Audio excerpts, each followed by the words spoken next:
been a long 6 weeks.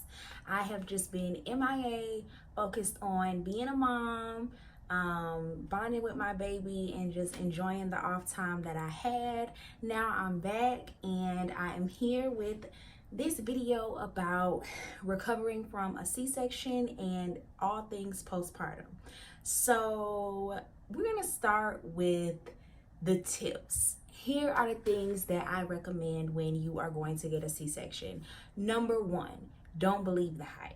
When I say don't believe the hype, there are going to be so many people like, oh, you're getting a C-section, you're going to be down for some time, you're not going to be able to do this, it's going to be a hard recovery. Do not listen to any of the naysayers, because my experience, I got all of those things, and my experience was nothing like that. I had the most easiest experience with the most amazing doctor. My doctor did my incision extremely small. So back in the day, when you got a C-section, they cut you from side to side, from one side of your stomach to the other, and that was just that. With my C-section, like I said, the incision is very small, so I didn't have to take all that time to heal, because it was such an easy process getting her out of me.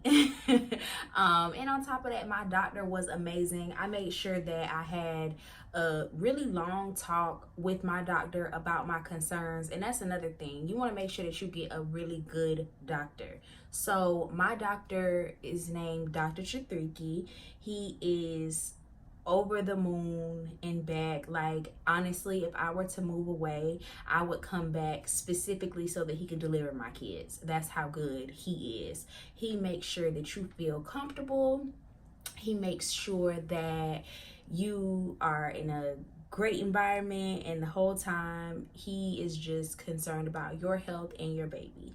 So Dr. Chitriki was amazing. Any questions or concerns that you have, talk to your doctor about them.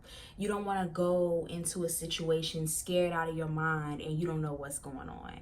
So that's that. Secondly, you want to make sure that you have help. You don't want to be in a situation where you're in pain and you can't get in and out of the bed, because for me, that was the hardest part, getting in and out of the bed. So with the incision being in such an awkward place, it's not on my stomach. It's literally on like the vag a little bit, which is great, because you don't have anything on your stomach that is going to show in your bathing suit and all that good stuff. So thankfully I have Jordan here with me to help me, but you want to get your mom, your friends, whoever at your house, and you want to make sure that you don't do too much. So I am very independent. I don't like to ask anyone for anything.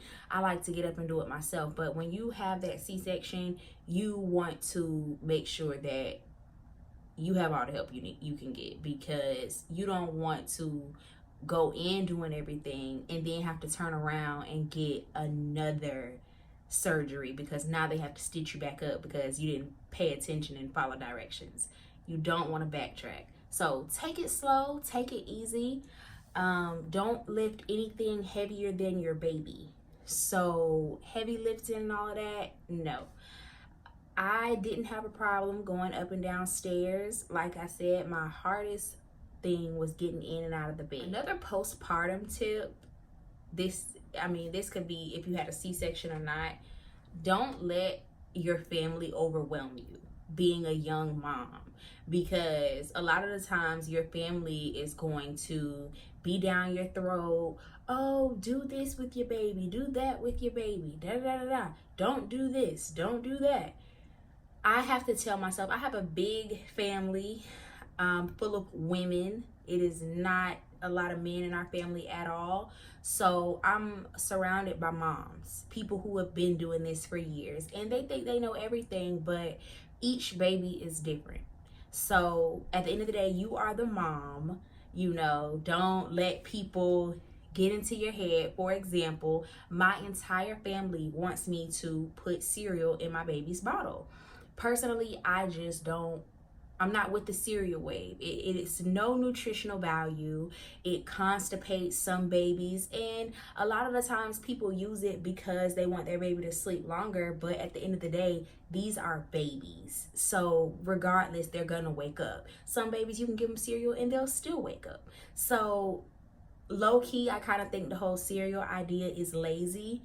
I don't have a problem getting up, feeding my baby every 2 to 3 hours. They're babies. This is something that you have to do. Now, when she gets older, will I consider it? Maybe, but right now she's 6 weeks. You know, and not to throw black families under the bus, but I do think it's a black family thing. You know, 2 weeks old, granny want to put some cereal in her bottle. Already, my granny is talking about making her some mashed potatoes, and I'm just like, can my baby just get used to earth first before we start feeding her crazy? So that's that. Just don't let your family overwhelm you. It's okay, like, to just take it a day at a time, and what works for you works for you. I'm not saying all of their advice is trash, because some of it I have used, but you don't have to take every little advice they give you, and you know, just because, oh, I'm an OG. My great grandmother, God bless her heart, she's 91. She told me, she says, I'm from the old school. I know what I'm talking about.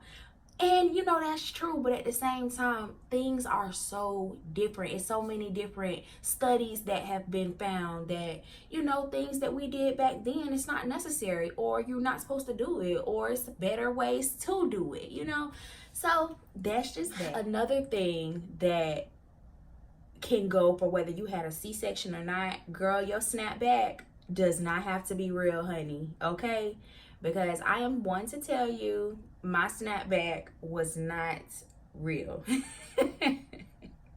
It was okay, but it wasn't real. You know, we have all this pressure on us to just bounce back and be this fabulous thing that we were before pregnancy, but after you get pregnant, you got marks on your body.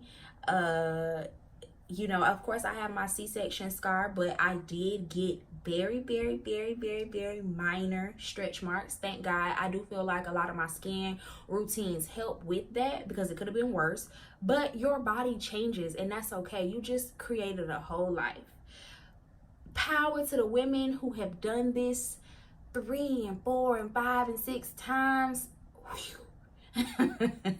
Because I personally, it's a lot. You know, you have a whole new body, a whole new mindset. Everything is different. So you just have to learn how to love your new body. And if you don't like it, fix it. Work out. Do what you need to do. Before pregnancy, I was 135 pounds. During pregnancy, I had got up to 180 whopping pounds. So after I had her, I dropped like 20 pounds within 2 weeks, honestly, and it's continuously going down. Now I want to say I'm like 150, which is good. I like the weight that I have gained. It's all really in my legs. I got like thunder thighs right now. Before I was pregnant, I wore a size 5 in jeans. Now I wear a size 9, sis. A 9. So, you know, it's just a lot of changes that go down. Don't beat yourself up about it. It's life. It happens. Like I said, if you want to change it, now you have to make the steps to do that. So, for example, your girl is on a diet. I can't have any fried foods, and I'm going to try to stay away from juice. I love juice, any type of juice, Kool-Aid, you know, just all the sugary juices, which really isn't good, especially if you're trying to lose a little stomach weight. So, you know, you just got to take those steps, but don't beat yourself up about it. It's life. It happens, and you just got to love yourself regardless, and love your baby. You know, you got a beautiful blessing out of this, even though you got a couple pounds too. It's okay. So after pregnancy, I could not wear any of my clothes. Like, everything was too tight. Jeans, I could not even get a leg in. Okay, so after pregnancy, I definitely, you kind of want to save some money for some new clothes, because you're gonna need them. You know, not to say that you'll never wear your old clothes again, but with the weight the pregnancy brings on, you're gonna gain at least 10 pounds, sis. And you can lose it in 6 weeks, or you can lose it in 6 months. Everybody's body is just different, and it's okay. It happens. It is what it is. Another postpartum tip would be to wear your waist support band they give you at the hospital, or you can order one or whatever. That will help, you know, tone your waist down a little bit. Another postpartum tip, you know, don't get soaked into just being miserable. I do try to talk to friends, do different things, because sitting in the house for 6 weeks, it's a lot. You know, you're constantly thinking about, hey, how can I make my life better for my baby? What is it that I need to be doing right now? You know, is my baby gonna be a good person? And it's just so many thoughts that you think. You want to keep yourself busy. You want to write. You want to talk to friends. If you can, you know, go out for a bite to eat, take the baby out on a walk, things like that, so you're not in the house going crazy. But all in all, the C-section was not that big of a deal. I went in, took it like a champ, and you can too. Don't let people get into your head and tell you that it's going to be a horrible experience and blah, blah, blah. Go in there, prayed up, and just knowing that at the end of the day, you're going to have a beautiful, healthy baby. Take it easy on yourself, and welcome to motherhood. It is what it is.